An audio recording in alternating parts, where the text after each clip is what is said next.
સમસ્ત યુવા કોળી સંગઠનની મિટિંગની અંદર મારું કાંઈ સલાહ, મારું કાંઈ વક્તવ્ય, મારું કાંઈ ભાષણ કરતા પહેલાં આ લીખાણાની પાવન ભૂમિ એટલે કે કોળી જ્ઞાતિની વાડીની આ પવિત્ર ભૂમિને હું મારા વંદન કરું છું. આજની આ સમસ્ત કોળી યુવા સંગઠનની ઘણા ટાઈમથી મિટિંગો થઈ રહી છે. આજે એનો લાભ કહેવાય કે તમારા લીખાણાની અંદર આજે આ મિટિંગનું આયોજન થયું છે. તો ઘણા બધાને સવાલો હશે કે ભાઈ ઘણા બધા સંગઠનોની મિટિંગો થાય છે, ઘણા બધા સંગઠનોમાં અમે ગયા પણ રિઝલ્ટ કાંઈ જોવા મળતું નથી. ત્યારે આ સમાજને કાંઈક રિઝલ્ટ આપવા માટે, આ સમાજને સામાજિક દિશા આપવા માટે, સમાજને રાજકીય આપણે થવું જોઈએ. પછી આપણે મિટિંગમાં ગમે ત્યાં જઈએ તો બે પાંચ જણાને લેતા આવવા જોઈએ. પછી હરેક વ્યક્તિ બે ત્રણ જણાને દર મિટિંગમાં જગાડશે તો જ આપણે જાગશું. નકર હજી મને એવું લાગે છે કે આપણે 10 વર્ષ પહેલાં પથારીમાં ઉતા હતા એમ જ હજી આપણે ઉતા રહેવાના છે. અને જ્યાં સુધી કે ભાઈ તું જાને મારે શું આવવું, તું જાને મારે શું આવવું, આવા પ્રોબ્લેમ હજી ઘણા બને છે. એટલે મારું એમ કહેવાનું છે કે એકાબીજાને સમજાવો, વ્યવસ્થિત સમજાવજો અને કહેજો કે ભાઈ આ આપણે સમાજ કાર્ય છે. અને હાજરી આપી તે બદલ હું સૌનો ખૂબ ખૂબ આભાર માનું છું. હવે મિત્રો, આ વસ્તી આપણા કોળી સમાજની વસ્તી પ્રમાણે, સમસ્ત કોળી સમાજની વસ્તી પ્રમાણે આપણી ક્યાંય નોંધ નથી. એ તો ખબર છે ને બધાને, ક્યાંય પણ આપણી નોંધ વસ્તી પ્રમાણે નથી. તો હવે એને આપણી નોંધ લેવા માટે હું ખાસ મારા યુવાનોને કહેવા માગું છું કે ગામડે ગામડે એવા સંગઠન બનાવો. અમારે જરૂર છે. અને યુવાનોને હું ખાસ કરીને કહું છું કે યુવાનો હવે જાગૃત થાવ. આપણે અત્યાર સુધીનો સમય જે જોઈ પણ હવે પછી આપણે એક નવી દિશા બદલવાની છે, જેથી કરીને પહેલું સંગઠન મજબૂત બનાવવાનું છે. સંગઠન સાવરકુંડલા તાલુકાનું આપણે જેટલું છે ને મત આપણી પાસે છે, એટલે લોકો આપણી પાસે આવવા જોઈએ એવી કાંઈક તાકાત ઊભી કરવી જોઈએ. છતાં પણ મારાથી કાંઈ બીજું કે અન્યને વડીલોને કાંઈ કહેવાય ગયું હોય તો ક્ષમા યાચના માંગુ છું, માફી માંગુ છું. જય હિન્દ, જય ભારત, ભારત માતા કી જય. જોઈએ પોતાના ધર્મ સ્થળો ઉપરથી કાંઈ પણ નક્કી કરવામાં આવે તો એના અંતિમ ગામડા સુધી સંદેશો પહોંચી જાય. એવા ઘણા સમાજ છે. તમે થોડા સમય પહેલા જોયું હશે કે દ્વારકાની અંદર મહારાસ રસાય. આ હિરાણીઓએ મહારાસ રમ્યા. એની પાછળનું મકસદ શું હતું? આખું સંગઠનની ભાવના. રાસ તો રાસ જ હતો, પણ એના લીધે કેટલાય લોકો ભેગા થયા. કેટલાય લોકોએ પોતાનો અહંકારનો નાશ કર્યો. હું મારી ગાડી આમ ન લઉં, હું મારે આટલું આમ જોઈએ, આવું બધું કરવા વાળા લોકો હતા. એમણે પોતાનો અહંકારને છોડી દીધું. કેટલાય લોકોએ રસોડાઓ, કેવડી મોટી વ્યવસ્થા ઉભી થાય. એ જ જગ્યાએ આપણો સમાજ આવડો મોટો હોય અને જો એકત્રિત થાય. શ્રી ગોરધનભાઈ સોલંકી, અમારા મિત્ર શ્રી મુકેશભાઈ, અમારા વિનુભાઈ સોલંકી, યશુભાઈ સોલંકી, ખોડભાઈ ડાભી, અમારા તમામ વડીલો એક સાથે રહે અને આપણા સમાજને સંગઠિત રાખે છે અને રાખતા આવે છે પહેલેથી. અને એ લોકોની પણ એક જ એવી ઈચ્છા છે કે આપણો સમાજ આપણા ગામ તથા દરેક ગામમાં સંગઠિત રહે, જોડે રહે અને એકબીજાને હળી મળી અને મદદ કરે, જેથી આપણો સમાજ કોઈ પણ જગ્યાએ પાછો ન પડે. મારા તરફથી હું મારા ગામમાં પણ એક જ વાત કહું છું કે આપણા સમાજમાં શિક્ષણ બહુ ઓછું છે. તો મારું કહેવાનું એમ કે ભાઈ આપણી પરિસ્થિતિ દરેકની હરખી ના હોય. મારી પરિસ્થિતિ પણ એવી ખરાબ હતી કે હું આગળ ન ભણી શકું, પણ મેં મારી જાતે નક્કી કર્યું કે નહીં મારે ભણવું છે.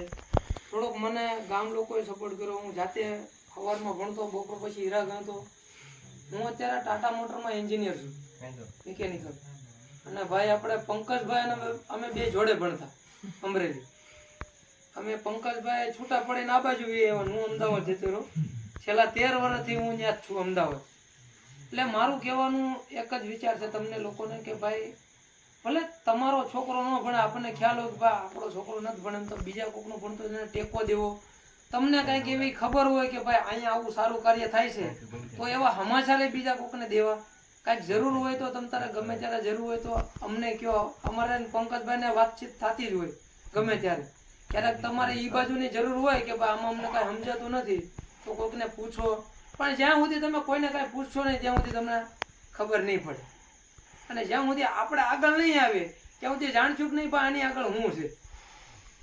એટલે સ્વાભાવિક છે કે આપણો સમાજ જ્યાં સુધી શિક્ષણના જે રસ્તા છે એ રસ્તા ઉપર આગળ નહીં વધે ત્યાં સુધી આપણે આગળના જે કાયદા છે, કોઈ આપણને મળતી સહાય છે એ આપણને ખ્યાલ નહીં આવે. હજી આપણને અડધા લોકો એવા છે કે ખબર નથી કે આપણે ભાઈ પ્રધાનમંત્રીનું જે ભાઈ આવાસ યોજના છે એમાં ડોક્યુમેન્ટ હું જોઈએ, અડધાને નથી ખબર. અભાવ તો કે શિક્ષણનું. 3 દિવસ પહેલાનો દાખલો આપું, મારું રેશન કાર્ડ બંધ થઈ ગયું. હું અહીંયા આવ્યો સાવરકુંડલા મામલતદારમાં ગયો, ઓફિસે પૂછ્યું કે ભાઈ મારું રેશન કાર્ડ બંધ થઈ ગયું, જોઈ ગયું. મને તો ખ્યાલ જ હતો કે બંધ થઈ ગયું આના કારણે. એણે મને કીધું કે ભાઈ તમારું આ કારણ છે. મેં કીધું મારો રસ્તો શું લેવાનો, મને કહ્યું તો કે મને ખબર નથી. નાયબ મામલતદાર ભાઈ ગયો કે ભાઈ આનો રસ્તો શું લેવાનો, મને કહ્યું તો કે ભાઈ જે અમને સુધી સમાચાર નથી એવા બંધ થઈ ગયું.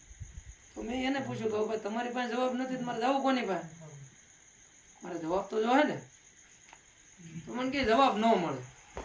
મને લખીને આપી દો, કોઈ જવાબ ન મળે. મને લખીને ન આવ્યું. કેમ? એને ખબર છે કોઈ લખીને આપે તો હું વાકમાં આવી. મને કીધું મામલતદાર પાસે જાઓ. અને હું મામલતદાર સાહેબને મળ્યો હતો. અડધી કલાક મેં વાતે કરી સાવરકુંડલા મામલતદાર. એને મને બધી રીતે સમજાવ્યું. પણ એ ક્યારે મને સમજવા મળ્યું, જાણવા મળ્યું? ત્યારે હું નાયબ મામલતદાર પાસે ગયો ત્યારે. જ્યારે મેં એને 3 સવાલ પૂછ્યા ત્યારે. જ્યારે મને થોડી ઘણી ખબર હતી ત્યારે. એટલે મારો કહેવાનો એક જ સિદ્ધાંત છે કે ભાઈ ભલે આપણે જે થઈ ગયું છે જાગ્યા ત્યાંથી હવા.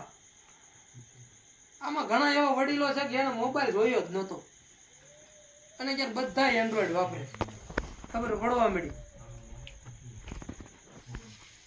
એટલે જાણો, પૂછો, એમાં વધારે ઊંડા ઉતરો કે ભાઈ શું છે અને એકબીજાને મદદ કરો.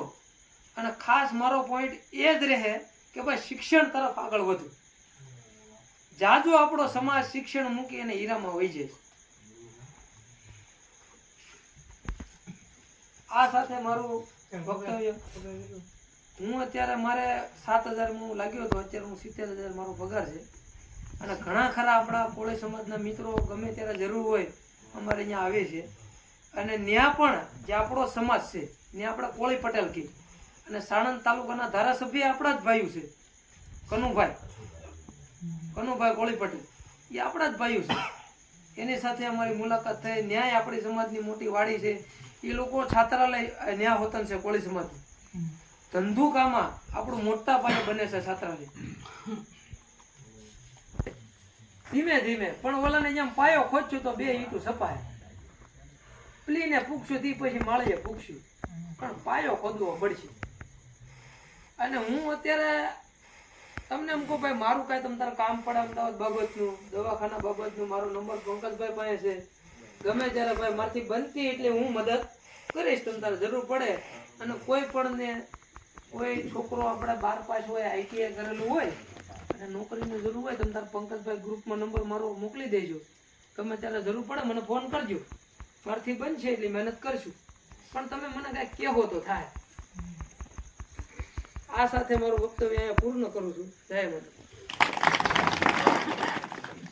આજની આ લીખાળા ગામની અંદર સમસ્ત યુવા કોળી સંગઠનની મિટિંગ મળી હતી, જેની અંદર સમાજના યુવાનો, વડીલો, બધા જ લોકો ખાસી બહોળી સંખ્યાની અંદર જોડાણા હતા. કોળી સમાજની અંદર આવનારા દિવસોની અંદર સમાજ શૈક્ષણિક રીતે, સામાજિક રીતે અને રાજકીય રીતે કઈ રીતે આગળ વધી શકે એનું મનોમંથન, એની ચર્ચા કરવામાં આવી. સમાજને એક તાતણે બાંધવા માટે કોળીની અંદર ચાલતા તમામ સંગઠનો એક મંચ ઉપર લાવવા માટે બધા જ લોકોએ હાકલ કરી છે. અને સમાજના તમામ વડીલો અને યુવાનોનો બધા જનો ખૂબ સારો સાથ સહકાર અમને મળ્યો છે. આવનારા દિવસોની અંદર સમાજ ખૂબ રાજકીય રીતે, સામાજિક રીતે આગળ વધે તેવું આ બધા જ લોકોએ અહીંયાથી બધા લોકોને આહવાન કર્યું છે. જય કોળી સમાજ, જય માનદાતા. હેડે